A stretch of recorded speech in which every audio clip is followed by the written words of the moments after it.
एक बहुत ही दुखद और चौंकाने वाली खबर महाराष्ट्र से आ रही है। उप मुख्यमंत्री अजीत पवार का एक विमान हादसे में निधन हो गया है। इस खबर ने वाकई पूरे देश को स्तब्ध कर दिया है। आइए जानते हैं कि अब तक इस घटना के बारे में क्या-क्या जानकारी सामने आई है। जी हां, खबर कंफर्म हो चुकी है। आज सुबह महाराष्ट्र के उप मुख्यमंत्री अजित पवार को ले जा रहा एक निजी विमान दुर्घटनाग्रस्त हो गया और इस हादसे में अजित पवार समेत विमान में सवार सभी लोगों की जान चली गई है। ये एक ऐसी खबर है जिसने राजनीतिक गलियारों में हलचल मचा दी है। तो सवाल यह है कि आखिर ये हादसा हुआ कैसे? चलिए समझते हैं कि उस दुर्भाग्यपूर्ण उड़ान में क्या हुआ था। तो हुआ ये कि विमान ने मुंबई से बारामती के लिए उड़ान भरी थी। अजित पवार का कार्यक्रम पहले से तय था, उन्हें कई चुनावी बैठकों में हिस्सा लेना था। लेकिन अपनी मंजिल पर पहुंचने से ठीक पहले लैंडिंग के दौरान ही ये भयानक हादसा हो गया और विमान आग के गोले में तब्दील हो गया। हाँ, तो जिस विमान की हम बात कर रहे हैं वो एक लेयरजेट 45 था। अब ये जानकारी जांच के लिए काफी अहम हो जाती है, क्योंकि हर विमान मॉडल की अपनी कुछ तकनीकी खासियतें होती हैं, अपना एक सेफ्टी रिकॉर्ड होता है जो हादसे के कारण को समझने में मदद कर सकता है।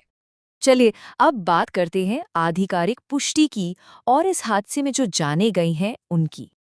तो देखिए, ऑफिशियल कंफर्मेशन आ चुका है। डीजीसीए यानी directorate general of civil aviation के अनुसार इस हादसे में कुल 5 लोगों की मौत हुई है और सबसे दुख की बात यह है कि इस दुर्घटना में कोई भी नहीं बच पाया।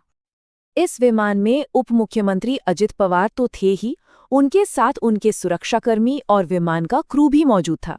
मतलब ये सिर्फ एक राजनीतिक नुकसान नहीं है, ये कई परिवारों के लिए एक ऐसा जख्म है जो शायद कभी नहीं भरेगा। डीजीसीए का जो ऑफिशियल बयान आया है उसने सारी उम्मीदें खत्म कर दी। उनके शब्द थे, दुर्भाग्य से कोई भी यात्री बच नहीं पाया और सभी की मौत हो गई है।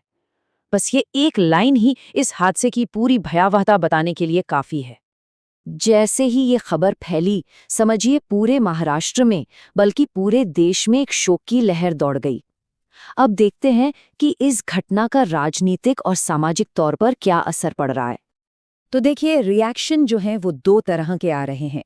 एक तरफ तो पूरी पॉलिटिकल दुनिया है, जहां से शोक संदेशों का तांता लग गया है। बड़े बड़े नेता अपनी संवेदनाएं जता रहे हैं। और वहीं दूसरी तरफ उनके समर्थक हैं, आम लोग हैं, जिनके लिए ये एक बहुत बड़ा व्यक्तिगत झटका है। वो सदमे में हैं, उन्हें यकीन ही नहीं हो रहा। और ये समझना बहुत जरूरी है कि अजित पवार सिर्फ एक डिप्टी सीएम नहीं थे, वो महाराष्ट्र की पॉलिटिक्स के एक बहुत मजबूत पिलर थे, एक कद्दावर नेता, एक बहुत ही अनुभवी प्रशासक। उनके जाने से महाराष्ट्र की राजनीति में जो खालीपन आया है, उसे भरना वाकई बहुत मुश्किल होगा। अब देखिए, किसी भी प्लेन क्रैश के बाद सबसे बड़ा सवाल यही होता है कि ऐसा हुआ क्यों, और अब जांच एजेंसियां इसी सवाल का जवाब ढूंढने में जुट गई हैं। तो जांच का काम फौरन ही शुरू हो गया है। डीजीसीए ने इसकी कमान अपने हाथ में ले ली है। फोरेंसिक टीमें मौके पर हैं, सबूत इकट्ठा कर रही हैं और प्लेन के मलबे का टेक्निकल एनालिसिस किया जाएगा ताकि सच सामने आ सके। हालांकि ये तो साफ है कि फाइनल रिपोर्ट आने में अभी वक्त लगेगा। शुरुआती जानकारी जो मिल रही है वो इशारा कर रही है किसी टेक्निकल खराबी की तरफ। ऐसा माना जा रहा है कि लैंडिंग के वक्त पायलट ने शायद विमान से कंट्रोल खो दिया था। लेकिन ये ध्यान रखना जरूरी है कि ये बस शुरुआती अनुमान है, अभी आधिकारिक तौर पर कुछ भी नहीं कहा गया है। तो ये सिर्फ एक राजनीतिक हादसा नहीं है, जैसा कि यहाँ लिखा है, यह महाराष्ट्र और पूरे देश के लिए एक भावनात्मक क्षति है। एक इतने बड़े नेता का इस तरह से जाना लोगों के दिलों पर एक बहुत गहरा असर छोड़ गया है।